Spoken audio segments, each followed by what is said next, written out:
ৰাইজৰ এই মুহূৰ্তৰ আটাইতকৈ গুৰুত্বপূৰ্ণ প্ৰশ্নটো হৈছে যে পাণবজাৰ থানাৰ OC ভাৰ্গৱ বৰাৰ ওপৰত কি ব্যৱস্থা গ্ৰহণ কৰিব এতিয়া অসম আৰক্ষী, মুখ্যমন্ত্ৰী ডাঙৰীয়াৰ অসম চৰকাৰে।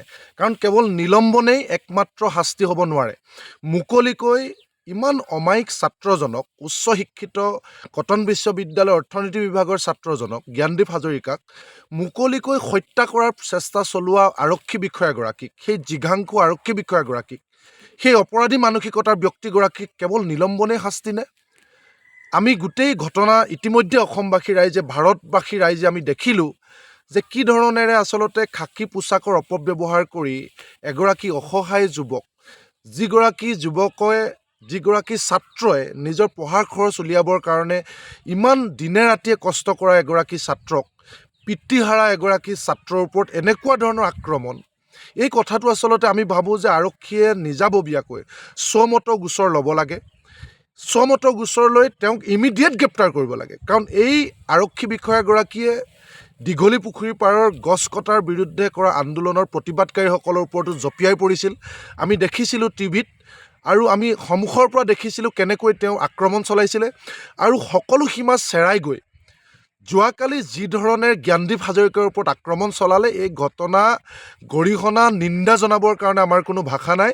গতিকে এই মুহূৰ্তত প্ৰতিগৰাকী অসমবাসীৰ লোকৰ এটাই প্ৰশ্ন যে ভাৰ্গৱ বৰা, OC ভাৰ্গৱ বৰাৰ ওপৰত কি ব্যৱস্থা ল'ব? আমি ভাবোঁ ইমিডিয়েট তেখেতক চোঁচৰাই গ্ৰেপ্তাৰ কৰিব লাগে, আৰু হত্যাৰ চেষ্টা চলোৱা অপৰাধত তেখেতক ইতিমধ্যে যি ধৰণে ভিডিঅ' প্ৰচাৰ হৈছে, ভিডিঅ' সাক্ষী হিচাপে লৈ, প্ৰমাণ হিচাপে লৈ তেখেতক কঠোৰ শাস্তি বিহিব লাগে আৰু তেওঁক জেল হাজতলৈ প্ৰেৰণ কৰিব লাগে। এয়া দৃষ্টান্ত হ'ব লাগে। নহ'লে আমি ভাবিবলৈ বাধ্য হ'ম যে আৰক্ষীগিৰি, অসম চৰকাৰে পুলিচগিৰিৰ জৰিয়তে, পুলিচ ৰাজৰ জৰিয়তে যি ধৰণে মানুহক দমন কৰিবলৈ চেষ্টা চলাইছে, এইবিলাক এটা এটা উদাহৰণ। এই যে মুকলিকৈ এগৰাকী ছাত্ৰক আক্ৰমণ চলালে, আৰু ইমান অমায়িক ছাত্ৰজন, তেওঁ নিজাববীয়াকৈ গোচৰ ৰুজু নকৰোঁ বুলি তেওঁ বুজাই দিছে, আৰু তেওঁক ক্ষমা কৰিছোঁ বুলি কৈছে। ইয়াক আচলতে লাজ পাব লাগে গৃহ বিভাগে, পুলিচে লাজ পাব লাগে।